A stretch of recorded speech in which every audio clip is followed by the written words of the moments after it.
الله پاک مسلمانانو ته د صبر او د استقامت او در روان زمانه د امتحاناتو د ابتلاګاتو د هغې پیشنګویي الله ذکر کوي. زمونږ او ستاسو نه وړاندې دنیا کې ښه خلق هغه پیغمبران په پیغمبرانو باندې د الله پاک د طرف نه ډېر امتحانات په انبیاء داسې پیغمبرانو باندې امتحانات د الله راغلي چې د کافرانو د طرف نه به دونی پشان آرا کېدل پسر به ولا آرا کې خو او تر هغه پورې به آرا کولو چې بدن به د هغه دوزش. لیکن دغه پیغمبرانو علیهم السلام با د خپل بدن د آرا کېدلو په وخت کې د الله پاک د یووالي اواز کو لا اله الا الله الله احد الله یو ذات د یو الله د ویلو په وجبانه خلقو په آرا کولو خود بدن د آرا کېدلو په وخت کې د الله د یووالي خبره پریښې نه امتحان. نبی کریم صلی الله علیه وسلم فرمای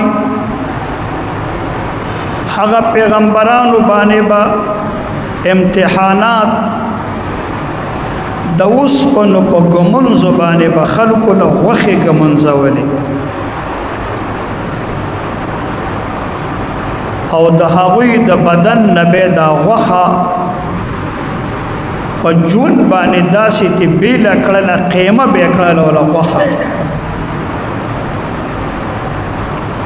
او د هغه مسلمان او د پیغمبر په بدن کې چې به څو پورې ساه وه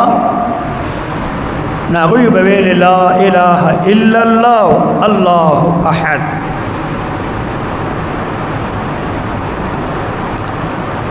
بلال رضی اللہ تعالی عنہ مالک امیہ بن خلف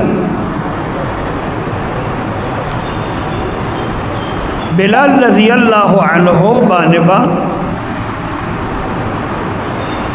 دے مالک ظلم کولو چې د اسلام راوړی دی رنگارنگ ظلم بپیو په داسې قسمه به وهلو چې سړی حیرانیږي او هغه به ویلې الله احد الله احد الله یو ذات.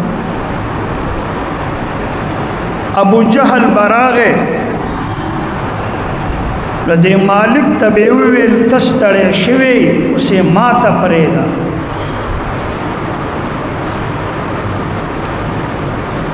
نو اغا ډانګ او اغا لخت چې با امیہ بن خلف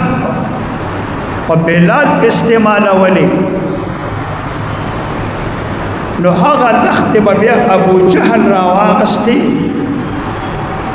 بیا به بلال والو دبم دا آواز کو لا اله الا الله او الله احد الله یو او د دې آواز باندې به هغې له نوره غوسه ورتله چې منگ دی وہو پا لا الہ الا اللہ منگ دی وہو پا دی خبر چی اللہ احد دے او تم دا آواز کے چی اللہ احد اللہ احد. لیکن اگا مسلمانانو اگا پیغمبرانو اگا بلال خپل عقیدہ دا چا پا سزاگانو بدل کردی نو ای پویدل چې زمونږ ته سزا ملاویږي په دې خبره چې زویم الله یو دی